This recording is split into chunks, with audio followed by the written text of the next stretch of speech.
December 3rd, 1965. A modest brick house on South Normandy Avenue, Chicago. Murray Llewellyn Humphreys lies dead in his bedroom. Age 66. The medical examiner will rule it a heart attack, acute coronary thrombosis, natural causes. The timing is remarkable. Federal investigators have spent months building a massive case against outfit figures for union racketeering and pension fund manipulation. Humphreys is a primary target. Within weeks, indictments are expected, but he dies before they can arrest him. No dramatic raid, no final confrontation. Just a man with documented heart problems who succumbs to the stress of decades in organized crime and the pressure of looming prosecution. The newspapers barely notice. A few paragraphs in the Chicago Tribune identifying him as a reputed organized crime figure. No front-page headlines. No extensive obituaries. Most Americans have never heard his name. Yet this man, lying still in a middle-class Chicago house, built the blueprint that transformed street thugs into corporate criminals, that turned Chicago's political machine into organized crime's greatest asset, that spread corruption from City Hall to Las Vegas to union headquarters across the nation. Not Al Capone, not Sam Giancana, not Tony Accardo, Murray Humphreys, the man who taught the outfit that the real power isn't in who you can kill, it's in who you can buy. 1899, the near west side of Chicago, a neighborhood where poverty breathes through the walls of overcrowded tenements, where 8 families share a single bathroom and children sleep 3 to a bed. Llewellyn Morris Humphreys, he won't become Murray until later, is born to Welsh immigrants who came to America chasing a dream that died somewhere in transit. His father works the stockyards when he can find work at all. The smell of lye soap and animal blood defines his childhood. The neighborhood is a catalog of desperation. Pickpockets work the streetcar stops. Confidence men run shell games on corners. Young thieves break into shops after dark, not for jewelry or cash registers, but for bread and coal. Humphreys is small, sharp-featured, with eyes that never stop calculating. He's intelligent but shows little interest in formal education. What he learns on the streets. Which beat cops take payoffs and which don't. Which store owners keep their cash in the register versus the safe. Which lawyers show up to bail out street criminals at 3 a.m. His criminal career begins early. Petty theft, burglary, small-time cons. He's not a fighter, not violent. He prefers thinking crimes, schemes, fraud, manipulations that require planning rather than muscle. Time in juvenile facilities teaches him a crucial lesson. The criminal justice system isn't broken. It's for sale. He sees certain inmates walk out after a single phone call while others rot for years. He observes the hierarchies, the deals, the way money moves through the system. He comes out with a principle that will define his entire criminal career. Violence is for amateurs. Real criminals use leverage. By the late 1910s, Humphreys is building a reputation as something unusual, a criminal who thinks. He runs cons and schemes, nothing violent, nothing that draws excessive attention. Forged checks, insurance fraud, operations that require preparation, patience, and the ability to talk his way through locked doors. Chicago in these years is a laboratory of corruption. The city's political machines, both Republican and Democratic, operate on a simple principle. Everything has a price. Judgeships, police promotions, business licenses, building permits. The machine isn't hiding corruption. It's institutionalized it. Humphreys studies this system obsessively. He befriends precinct captains, observes ward offices, learns the names of every bagman and fixer in the city. He's not interested in being a thug. He's interested in understanding the system that protects thugs. Then January 17, 1920 arrives, and everything changes. The Volstead Act goes into effect. Alcohol, manufacture, sale, transport becomes illegal nationwide. Within 24 hours, Chicago transforms into the most lucrative criminal marketplace in American history. The early 1920s. Chicago's bootlegging operations explode. Johnny Torrio, a Brooklyn transplant, organizes the chaos with methodical precision. Working for him is a young enforcer recently arrived from New York, Alphonse Capone. Humphreys enters this world not as muscle, but as a problem solver. Historical records show he became associated with the Torrio Capone organization during the early Prohibition years, valued for his ability to handle operations that required finesse rather than force. His talents are specific, delivering payoffs to police commanders, negotiating with rival bootleggers over territory disputes, setting up shell companies to purchase legal industrial alcohol for redistilling, managing relationships with corrupt officials. Johnny Torrio recognizes Humphreys' value. Unlike most criminals who rely on intimidation, Humphreys prefers patience. Identify leverage points, find weaknesses, apply pressure gradually until the target doesn't realize they've surrendered. By the mid-1920s, Humphreys is managing several operations simultaneously.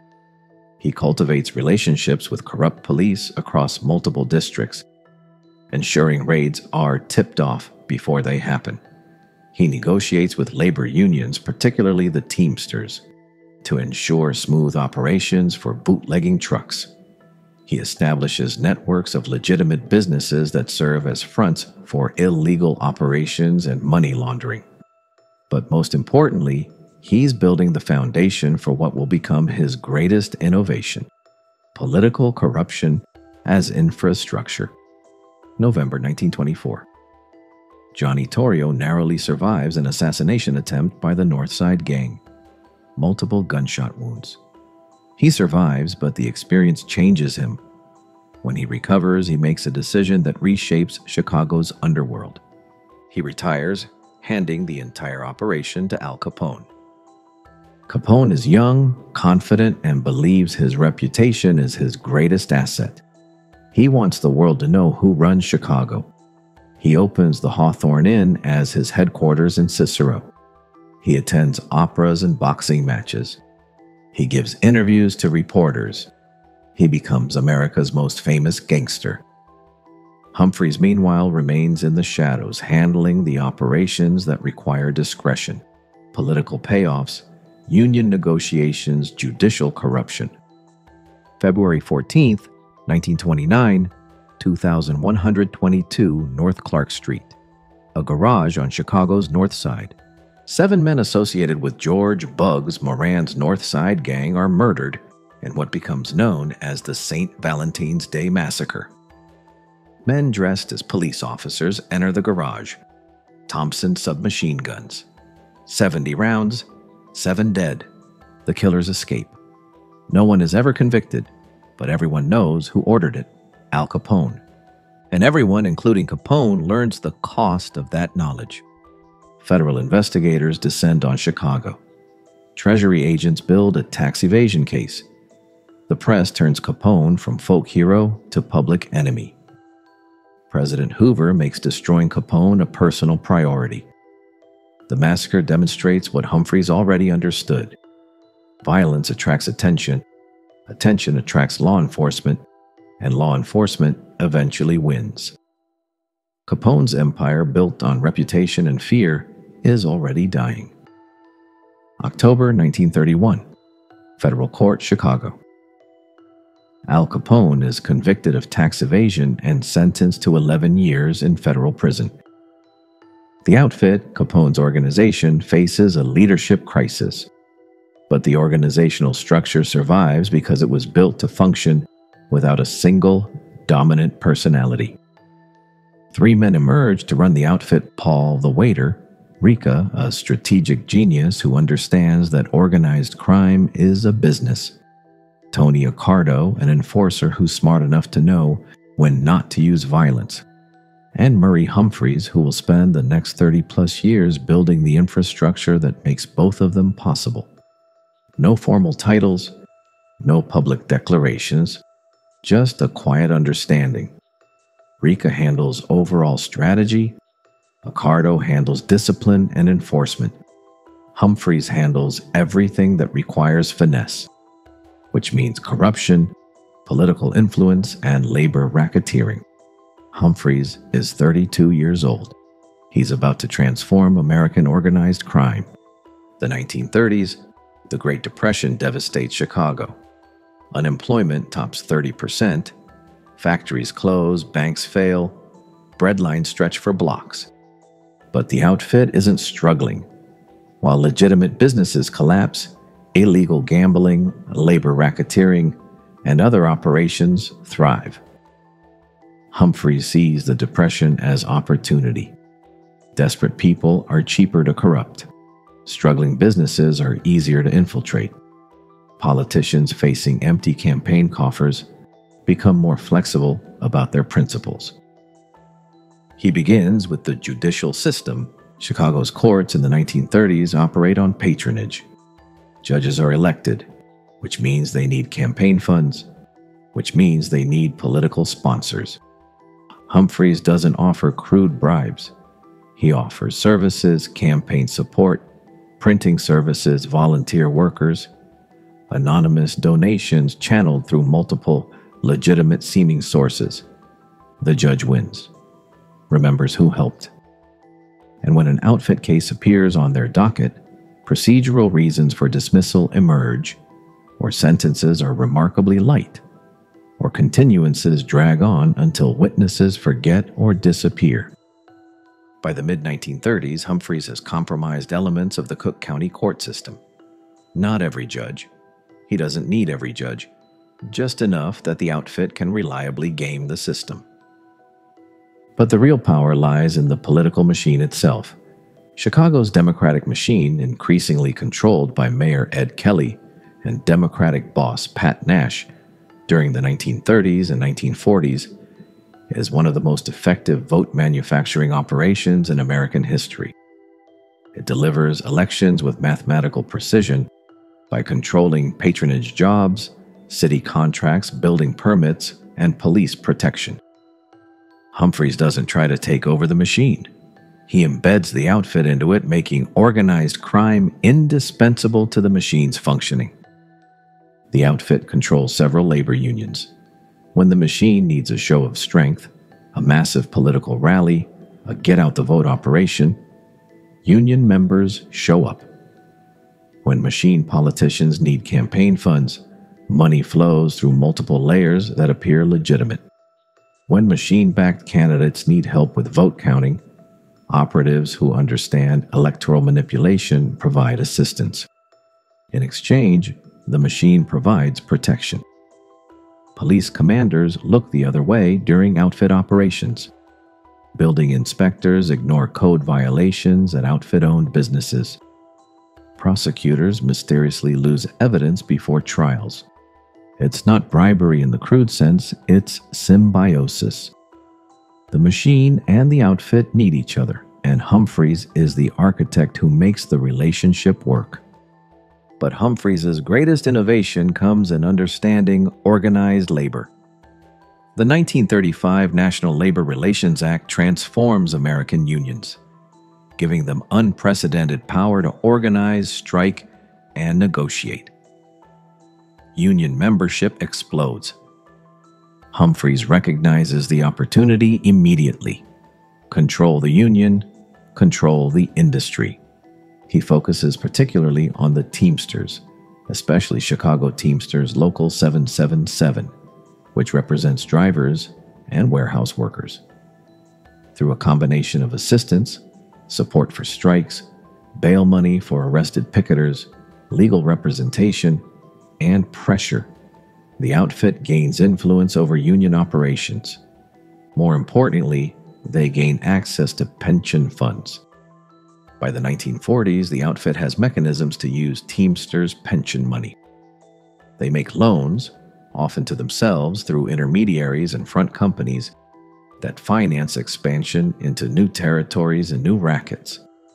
The loans are structured to appear legitimate, but often go unpaid. The pension fund remains nominally solvent because new members keep joining, but it's being systematically drained. This model, union infiltration leading to pension fund access, becomes a template the outfit will use repeatedly. 1943. Federal agents raid outfit operations across Chicago as part of a massive Hollywood extortion case. The scheme involved forcing movie studios to hire unnecessary union workers through threats of strikes and labor disruptions. A classic Humphreys-style operation utilizing union leverage. The case results in multiple convictions, including Paul Ricca, who receives a 10-year sentence. But Humphreys isn't charged, not because he wasn't involved. Investigators believe he helped design the scheme, but because he left no direct evidence, no phone calls in his name, no signed contracts, no fingerprints. He operates through intermediaries. His instructions are verbal, delivered in person. He never writes anything down that could be used against him. When he must communicate through documents, he uses lawyers, everything protected by attorney-client privilege. The FBI, watching Humphreys closely by this point, is frustrated. They know he's running major operations, they have informants who describe his involvement. But they can't build a prosecutable case because Humphreys has perfected the art of criminal insulation. With Ricca in prison, Humphreys effectively becomes the outfit's operational leader alongside Tony Accardo. The division of labor is clear. Accardo handles enforcement and discipline. Humphreys handles corruption, politics, and unions. The post-World War II years. America enters an economic boom. The outfit enters its golden age. Humphreys, now in his late 40s, has spent a quarter-century building infrastructure for this moment. While other crime families still rely on traditional rackets, gambling, loan sharking, prostitution, the outfit has diversified into legitimate business sectors, political influence, and comprehensive labor control. His nickname, the Camel, is well established by this period, appearing consistently in FBI reports. The origin remains disputed. Some suggest it refers to his ability to carry heavy loads of criminal operations without breaking. Others claim it relates to his ability to operate for extended periods without visible resources, going long distances without water, so to speak. Physically, Humphreys is unremarkable. Medium height, slim build, well-dressed, but never flashy. He favors conservative suits and looks like an accountant or lawyer, which is precisely the point. He can walk into City Hall, a union office, or a corporate boardroom without attracting attention. His approach to corruption is methodical. He never raises his voice, never makes explicit threats. He identifies weaknesses, financial problems, career ambitions, family troubles, and offers solutions.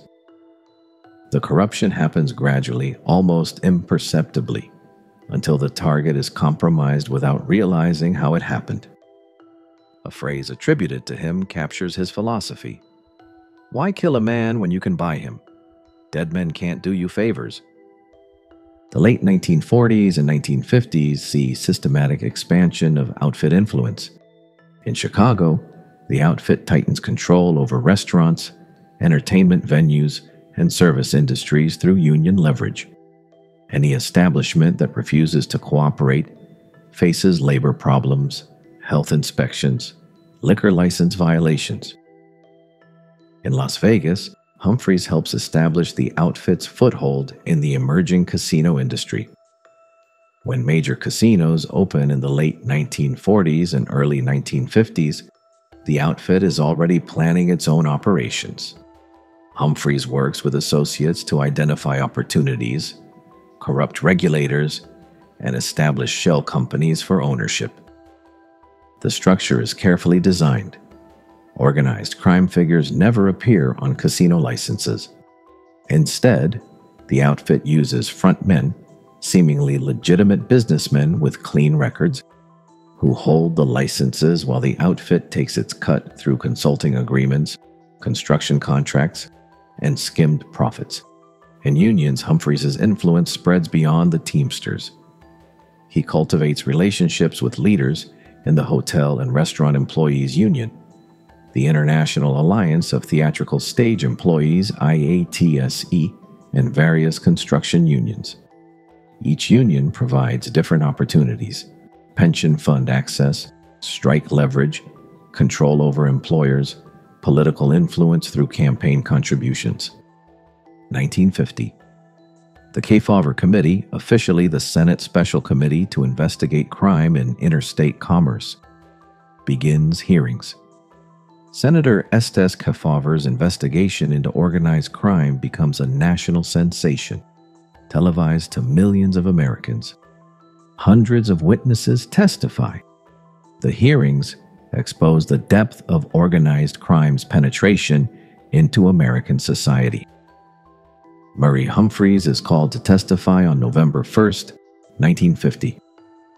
He appears impeccably dressed, calm, accompanied by his attorney.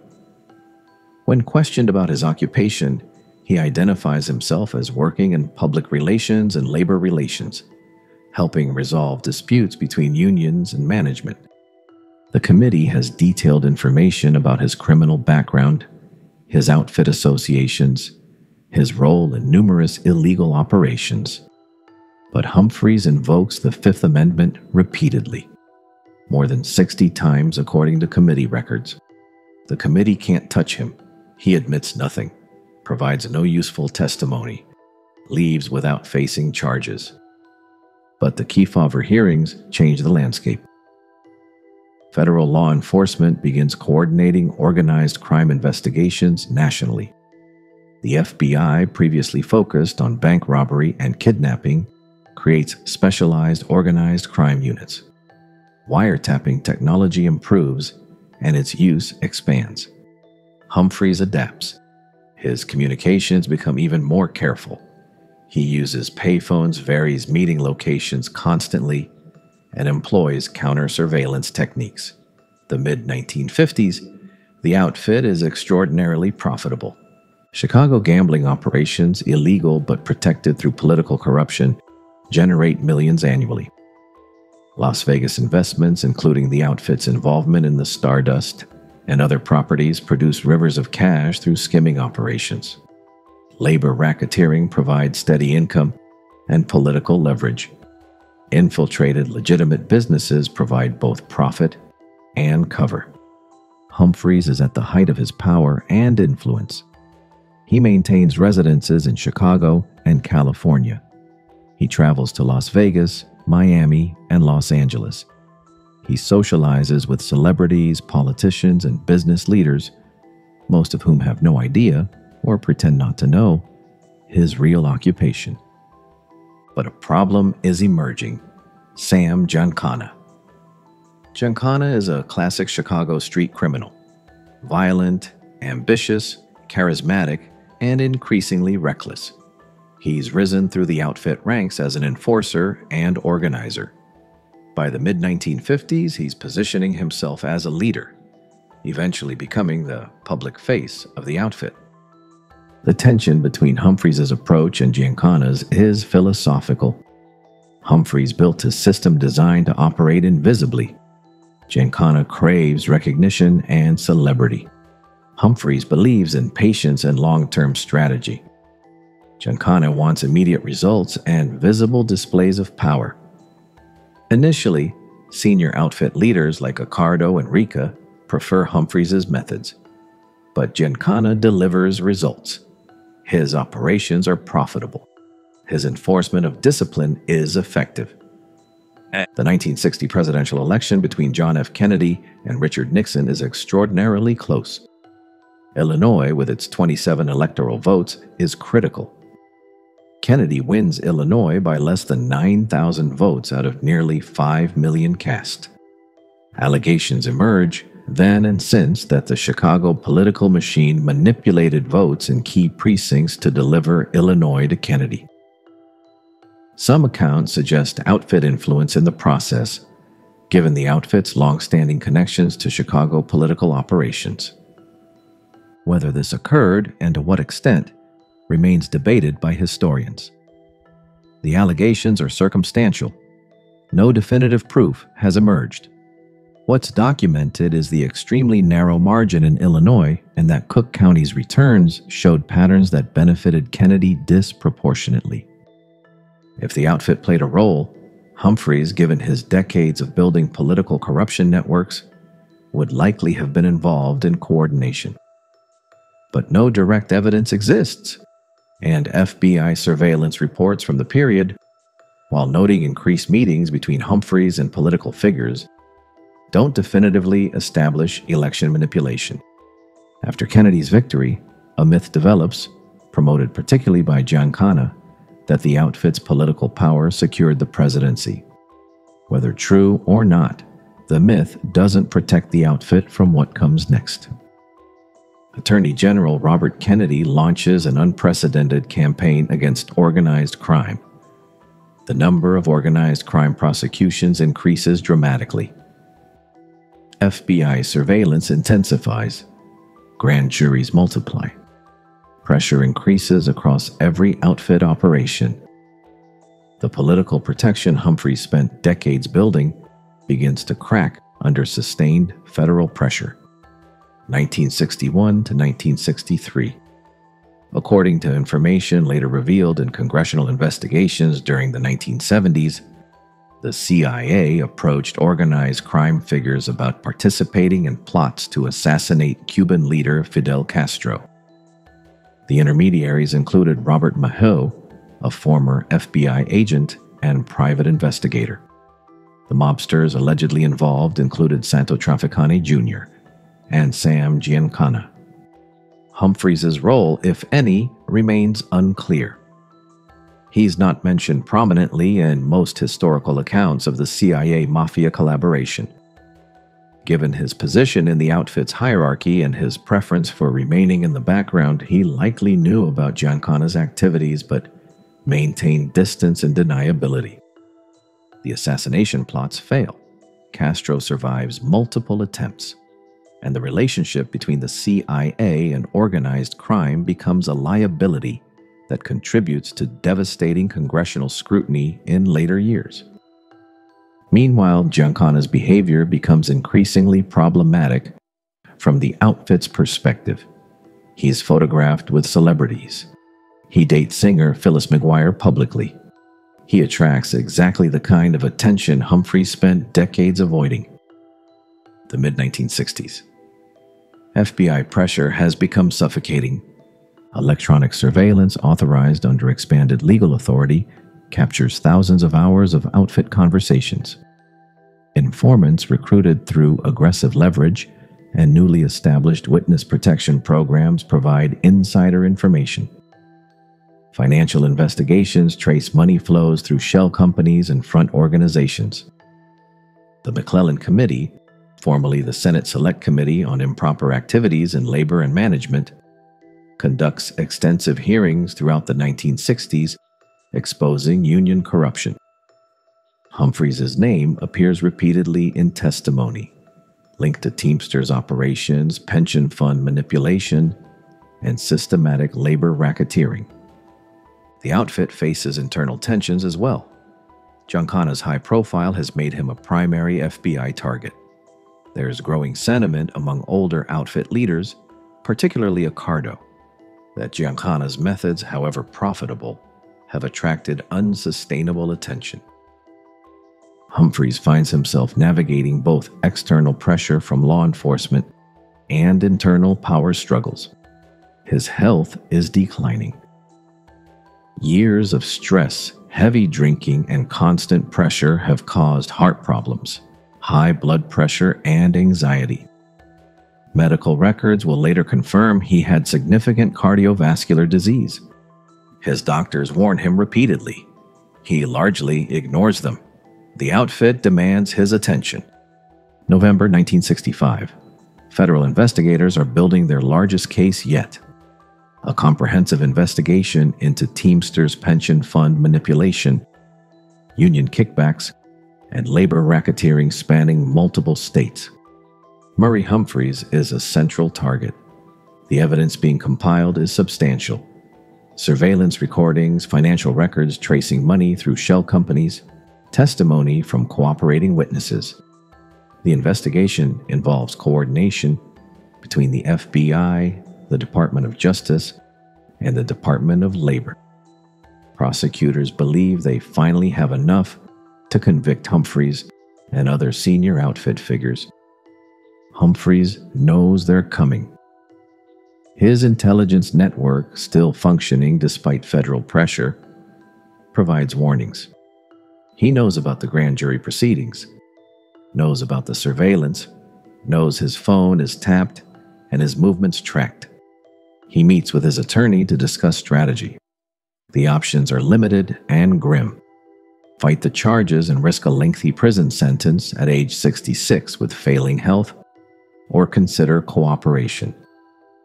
Unthinkable for someone who spent 45 years building the outfit's power. The stress is immense and constant.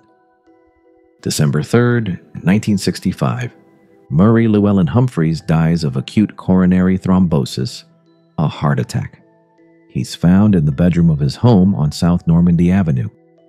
The medical examiner determines death was from natural causes, consistent with his documented history of heart disease.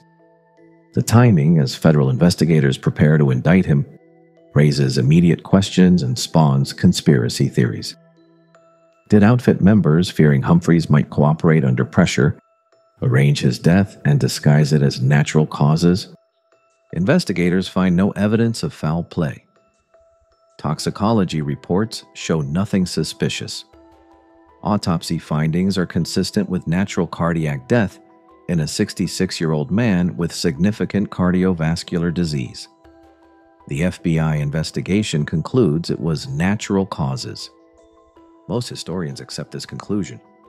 The timing, while remarkable, is not implausible. The immense stress of impending federal prosecution, combined with existing heart disease, provides a medically sound explanation. But questions persist because the timing is almost too convenient for everyone. Humphreys avoids prison and the pressure to testify. The outfit eliminates a potential liability without the risks associated with murder.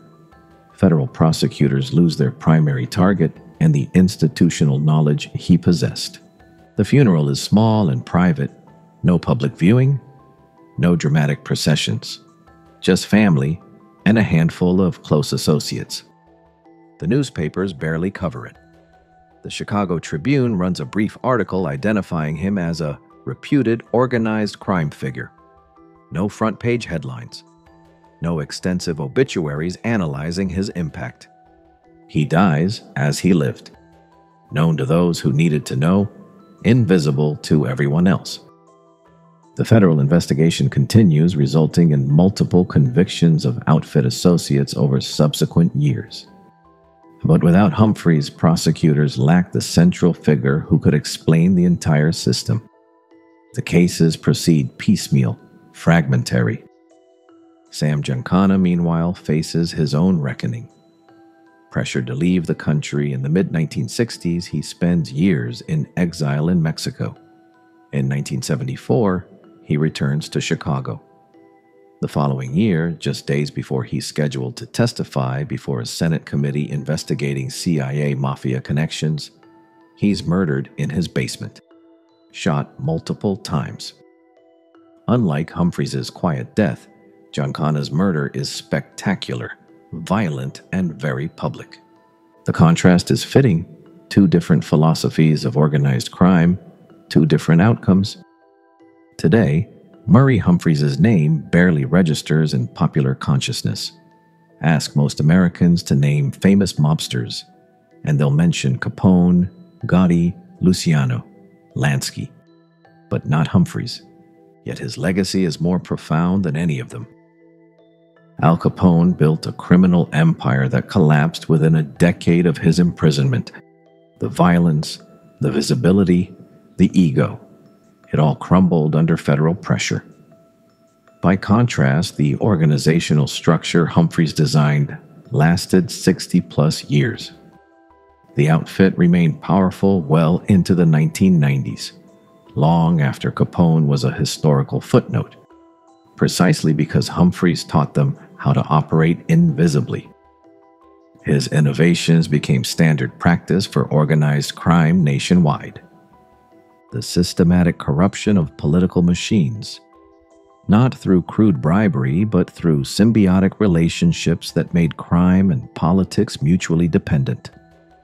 The infiltration of labor unions, turning them into sources of both income and political power. The use of legitimate businesses as fronts, money laundering operations, and sources of legal cover. The principle that violence should be a last resort, not a first response. The creation of multi-layered organizational structures that insulated top leadership from prosecution. These weren't entirely Humphreys' inventions. Other criminals used similar tactics, but he systematized them, refined them, and demonstrated their effectiveness on an unprecedented scale over decades. Chicago's political culture still bears traces of his work. The connections between organized labor, political organizations, and urban governance that Humphreys exploited haven't disappeared. They've evolved. Similar dynamics, mutual dependency, patronage, money flows between unions and political campaigns, persist in forms that are now technically legal, but structurally reminiscent of what Humphreys built. The Teamsters, despite decades of federal oversight and reform efforts, remain powerful and politically connected. The pension fund abuses Humphreys pioneered led directly to the Employee Retirement Income Security Act, ERISA, of 1974, which established federal protections for pension funds specifically because of the corruption he and others orchestrated. Las Vegas, now a corporate gambling mecca, was built on foundations that Humphreys and the outfit helped establish.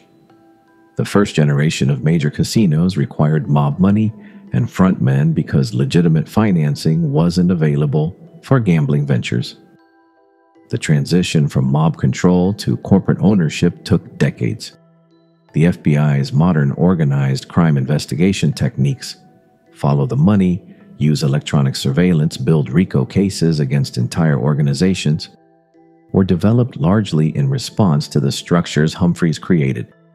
He forced law enforcement to become more sophisticated because crude police tactics couldn't penetrate what he built. So how should history judge Murray Humphreys? He was undeniably a criminal. His activities destroyed lives, corrupted institutions, and undermined democratic governance. The unions he infiltrated were robbed of their purpose, serving mobsters instead of workers. The pension funds he looted represented the stolen retirement security of thousands of working people. The politicians he corrupted betrayed their constituents. The businesses he controlled operated through fear rather than free competition. But he was also something rare in the criminal world, a genuine strategist, not a thug who got lucky, not a violent psychopath who terrified people into submission. He was a man who understood systems, political systems, economic systems, legal systems, and figured out how to corrupt them from within. His fundamental insight was this: sustainable criminal power comes not from fear, but from making yourself indispensable. Don't threaten the police. Make them dependent on your information and payoffs. Don't destroy unions. Control them and use their legitimacy as cover. Don't fight the political machine. Become part of it so completely that removing you would damage the machine itself. This is why he succeeded where flashier, more violent criminals failed. Capone terrified people, but terror breeds resentment and resistance. Humphreys corrupted people, which breeds dependency and complicity. Corruption properly executed makes the corrupted party complicit in protecting the corrupter. FBI surveillance photographs from the 1950s show Humphreys walking on Michigan Avenue in downtown Chicago. wearing conservative suits, blending into crowds of businessmen and shoppers. He's indistinguishable from them, just another middle-aged man going about his business. That image defines him. Invisible, unremarkable, and yet in those moments wielding more actual power over the city than most elected officials. He understood something that most criminals never learn. Real power doesn't announce itself. It doesn't need headlines or notoriety. It works quietly, moving through the machinery of society invisibly, embedding itself so deeply that removing it would damage the host. In a bedroom on South Normandy Avenue, an architect of American organized crime died alone. No dramatic last stand, no shootout with federal agents, no climactic courtroom testimony. Just a man with a failing heart, lying still, his empire continuing to function without him. Outside, dawn broke over Chicago, the city he spent a lifetime corrupting and controlling. And somewhere in City Hall, in a union office, in a judge's chambers, in back rooms across the country, the systems he built continued operating exactly as he designed them. Quietly, efficiently, invisibly. The man was gone. The machine remained. That was always the point.